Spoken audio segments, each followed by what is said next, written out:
to set. Camera speed. Sound production, take one. Action! Are you guys ready to buff some films? AKAPAD. A little bit of an intro episode. Upcoming.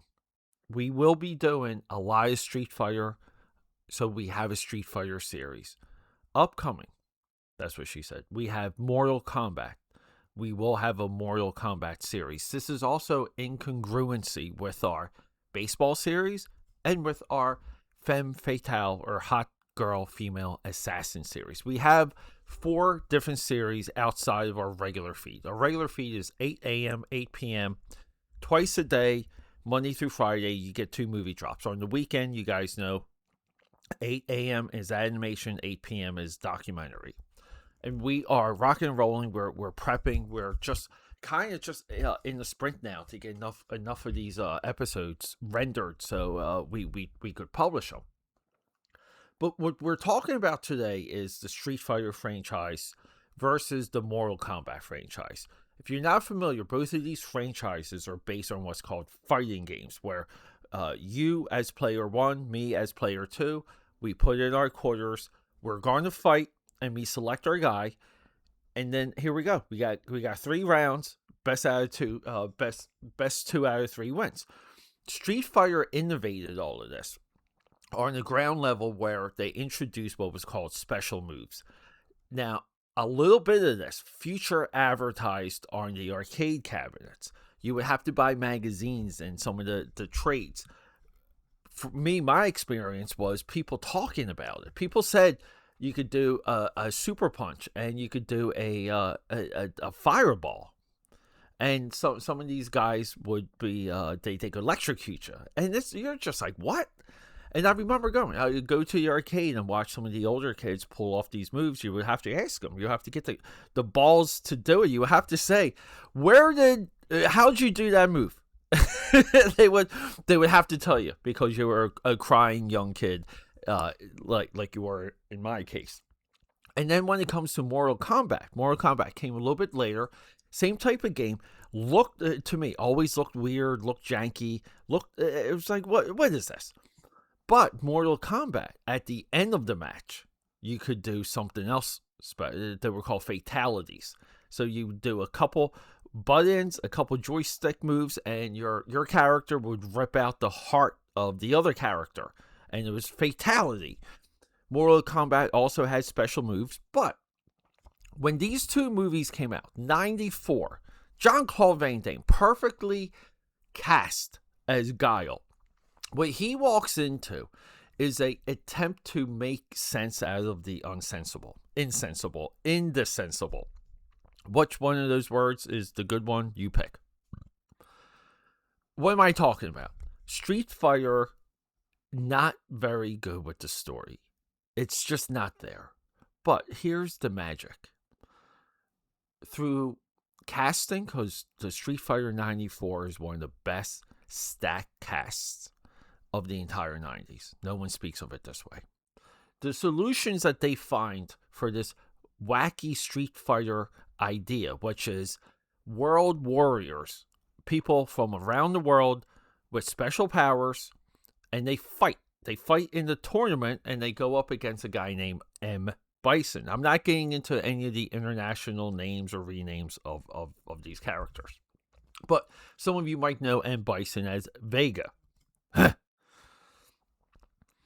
The movie does a little bit with more. So if you go back in Mortal Kombat had a USA Network cartoon series where they're somewhat of a strike force, and they have a cave and jets, and something's happening, and they deploy the strike force. And the good guy Mortal Kombat and gals, the good guy and gal Mortal Kombat characters would be deployed to beat up the evil guys, right? But that concept didn't last. Street Fighter has always struggled with that concept. So they very similar. We have a cartoon series, very similar concept, where Street Fighter is somewhat of a UN. They're an international strike force. So characters like E Honda, T-Hawk, well, they're They're the good guys, and they're going to beat up the bad guys. Here's the crazy thing, AK Powders. When it comes to Street Fighter lore, the 94 Street Fighter movie still might be the best idea. We're going to find out later this year when we finally watch the Street Fighter movie. It's always been the problem of the Street Fighter series. There's no real lore attachment to it. There's no baseline. Through all of these years, through the early 90s, no one's found a beat or a pulse. It makes the Street Fighter franchise very unique because the story and the characters really have never been refined. In my view, they exist perfectly as video game characters. That's it, and that's what makes them so special. When it comes to Mortal Kombat, and when Mortal Kombat 95 walked into the scene, and for decades from that point on, it was heralded as one of the greatest video game adaptations in history. I still think it's there. The music is heard to this day. We'll talk more about that on with that episode. We have a little bit more of a downbeat cast, but what we get is special effects. We get details and little hints of things around the game. Wow. The 95 Mortal Kombat falls in line with everything that we know from the video game. Wow, it's a little bit of an extension. It's a adaptation. We get a TV series called Mortal Kombat Conquest. Mortal Kombat Conquest, if I can say it. Well, that TV series takes place right before the movie, and then we get a sequel. And we never get a third movie. And the third movie should have been the bad guys running the show. Mortal Kombat, from its inception, had a very clear lore baseline, had a very clear timeline. The story was there. The way that the characters built on top of themselves, sequel to sequel to sequel. Mortal Kombat has had adventure games, so non-fighting games that were prequels, and they laid themselves between some of the Mortal Kombat games. So, for instance, between like 2 and 3, you would get this game, and if you wanted to see what happened to this guy, you could play this game. The characters and the stories people instantly gravitated towards in Mortal Kombat, and that's the absolute difference of these two franchises. Mortal Kombat is still to this day, to me, one of the greatest fictional universes and feats ever completed. I put it up there with Dune, Halo, and, well, guys, Gamers Workshop. Yeah, you guys know it. Warhammer 40K. These are the top tier universes. And I give a lot of credit to Mortal Kombat, as I do with the other ones I just named, for one reason. They're collaborative. So many people have come on to add to it, and you have to do square peg round hole, and you have to retcon things, and you have to make things work, but you stay the course.